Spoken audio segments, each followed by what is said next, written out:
അതെച്ചാൽ ഇതൊരു നല്ലൊരു ഫീൽഡാണ്. ഹലോ, ഞാൻ അബ്ദുള്ള. ഫാബ്രിക്കേഷൻ ഫീൽഡിൽ ഇത് 35 വർഷമായിട്ട് ഉണ്ട്. ഞാൻ ഈ അലുമിനിയം ഫാബ്രിക്കേഷൻ KSFA സംഘടനയുടെ തൃശ്ശൂർ ജില്ലാ ട്രഷറാണ്. എൻ്റെ സ്ഥാപനം വരുന്നത് കാഞ്ഞിരക്കോട് ഓട്ടുപാറ കുന്നംകുളം റോട്ടിലാണ്.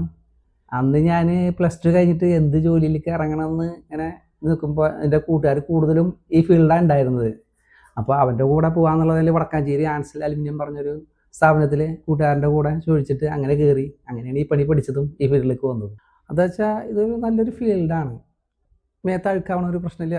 ഇട്ട വർക്കിൽ വന്നിട്ട് ഏത് ഡ്രസ്സിലാണ് നമ്മൾ വരുന്നത് ആ ഡ്രസ്സിൽ വർക്ക് ചെയ്യാൻ പറ്റുന്ന ഒരു വർക്കാണ് ഈ ഫാബ്രിക്കേഷൻ്റെ വർക്ക്. കൂടുതലും ആ ഒരു വർക്കിംഗ് ഡ്രസ്സിൽ അപൂർവങ്ങൾ ഉണ്ടായിരിക്കുള്ളൂ എന്ന്. എല്ലാവരും ഇട്ട ഡ്രസ്സിലാണ് വർക്ക് ചെയ്യുന്നത്. പിന്നെ കൂടുതലും അധികം ഒരു പ്ലസ് പോയിന്റ് പറഞ്ഞാൽ അധികം വെയിൽ കൊള്ളണ്ട, മറ്റുള്ള പണിക്കാരെ പോലെ വെയിൽ കൊള്ളണ്ട. പിന്നെ ഒരു സ്റ്റാൻഡേർഡുള്ള പണിയാണ് ഈ ഫാബ്രിക്കേഷൻ വർക്ക് എന്ന് പറഞ്ഞാൽ.